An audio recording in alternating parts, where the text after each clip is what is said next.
You may have noticed the many image collaborations that Vanessa and I have posted on social media, or even seen our award-winning stereocard entry at the last NSA convention.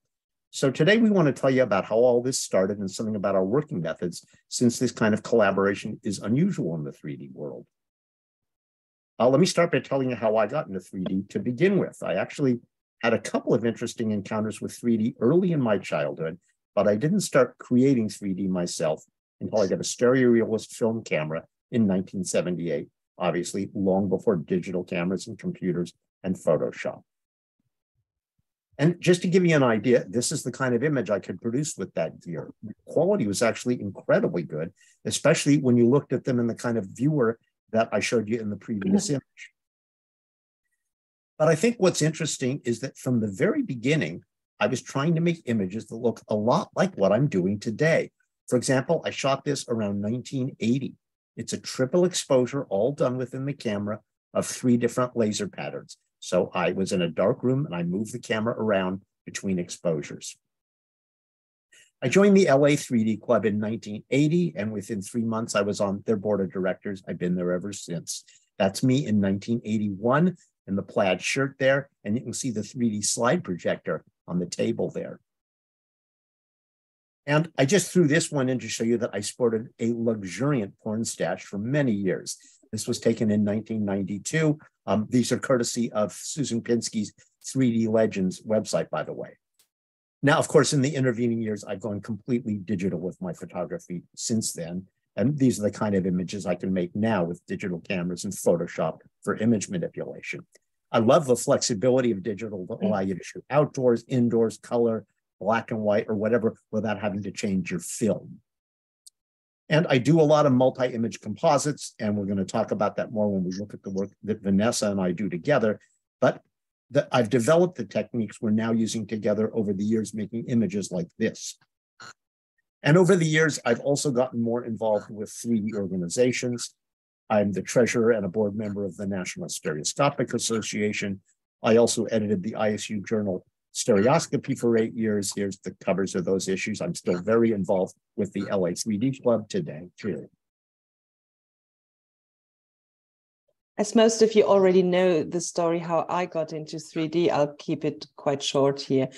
I've been a Queen fan for quite a long time, and I discovered my first stereo images on Brian May's Twitter account a couple of years ago. Inspired by that, I started taking my own stereos with Masucci's 3D Steroid app, and then I shared them with the Instagram community. When the book Cosmic Clouds 3D was published, I was quite fascinated and started drawing my own stereoscopic nebula on my iPad. Here you can see some of the first examples. The 3D effect was created simply by layer shifting. Pascal saw these images and asked me to write an article for his website about it. And that was almost exactly 2 years ago, and the moment when my collaboration with David started. Yeah, I first became aware of Vanessa's work when Pascal just asked me to proofread the article she wrote for him, because he just wanted somebody who was a native English speaker to look at it. But of course, I also looked at the images and they amazed me. But I also thought she could improve them by doing more than just the layer shifting. So I texted Vanessa out of the blue and suggested she could use like geometric transformations to make the layers look like they're at an angle to the viewer. And I think it was during our very first text interchange that the idea of using grayscale depth maps also occurred to me, although honestly, at the time, I didn't know all that much about them. Anyway, we started trading files back and forth to develop that method, and I also introduced her to my working methods based on layer and layer adjustments in Photoshop. Now you've seen some finished drawings, but I would also like to show you in a short time-lapse video how they're usually done. So let's take Hamlet here as an example. I had the idea to draw a skull. So I started with a nebula brush. You can get them either for free or create your own ones in Photoshop or Procreate. And then I started to scribble.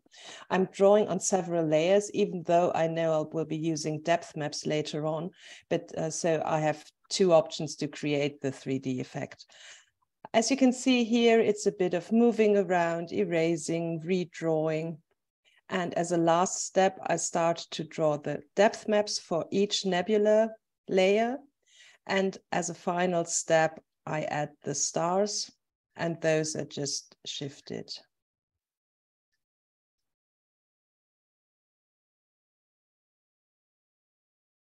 Here you can see an example of what an image looks like before the depth maps are applied. This is just flat 2D. And when the depth maps are applied in Photoshop, it looks like this.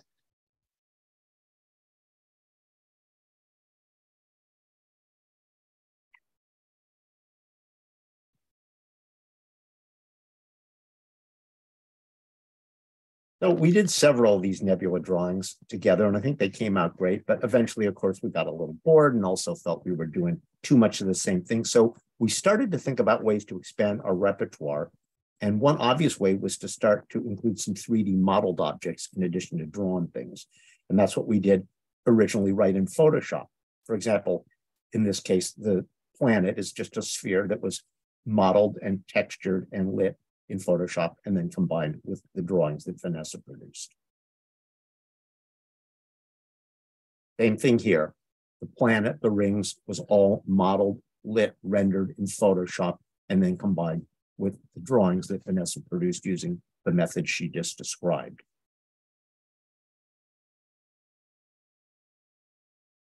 This one actually goes up one notch in complexity because the asteroids are models. The sun and the background stars are all drawn, but that little model, the little figure, is an actual photo of a real world. It's Frank. Yes, I know. Okay. Yeah, for this crowd, I don't have to explain that.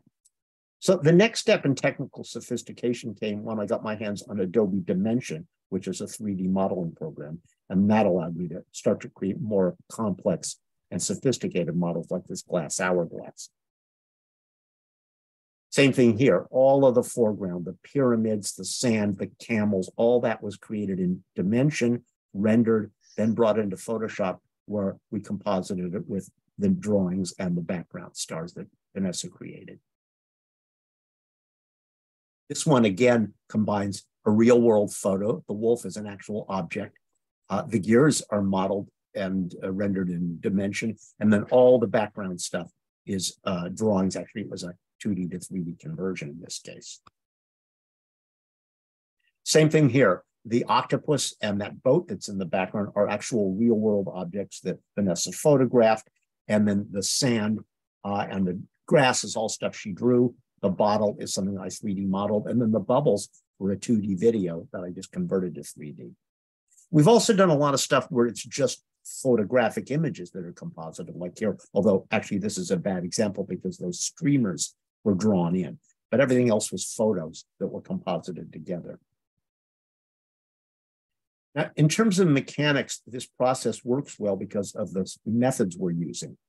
Each object is on a separate layer in the Photoshop file, and that makes it easy for us to trade the file back and forth.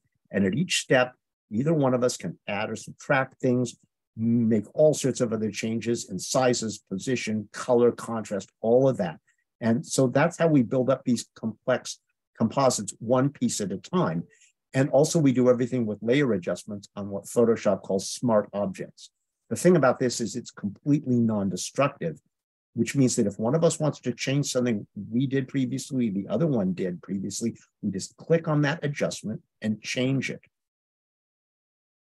Now, to give you an idea how all this comes together, I'll show you the layer palette for this particular image. It's got 22 layers and adjustments, and that's on the left, and the right has another 22, which may seem a little complicated, and of course it is. But if you look, you can see we try to label things so that we know what they are, which is useful because sometimes we're working on these images over a period of weeks, so it's easy to forget what some of the stuff is that we did earlier unless it's labeled right. And we can even tell who did what in a lot of cases because my version of Photoshop runs in English and Vanessa's runs in German. So when I see a hue saturation adjustment, I know I put that in. When I see a Farbton-Sättigung layer, I know that that's one that Vanessa put in. We've talked a lot about the technical aspects now, but I would also like to say a word about how we collaborate artistically. Like mentioned before, I'm mostly responsible for the drawings and the weird ideas because, yeah, I'm like that. And David's greatest talent is not drawing. So he's the expert in Photoshop.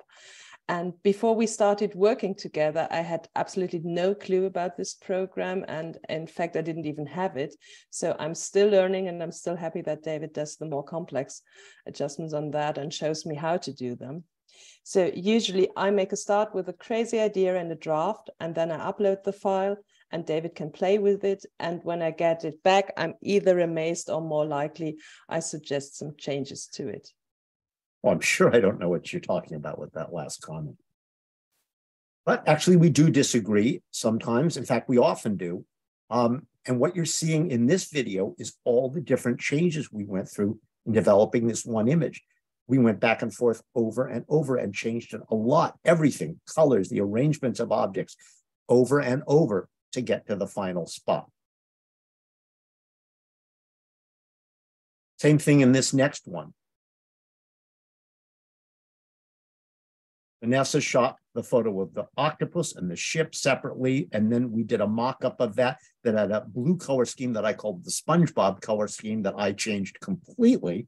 And then we went back and forth after that, adding and moving things around to get to the final state. So, we do disagree, but we each have a lot of respect for each other's skills and aesthetic sensibilities. And I think we have very similar aesthetic sensibilities ultimately. And I don't think there's a single piece we've ever created that either of us looks back at now and isn't happy with. And I don't think there's anything we've turned out together that either of us could have done as well on our own. And so I think that's what really keeps us working together, the idea that we can do our best work together. And of course, we're having a great time doing it. Thank you.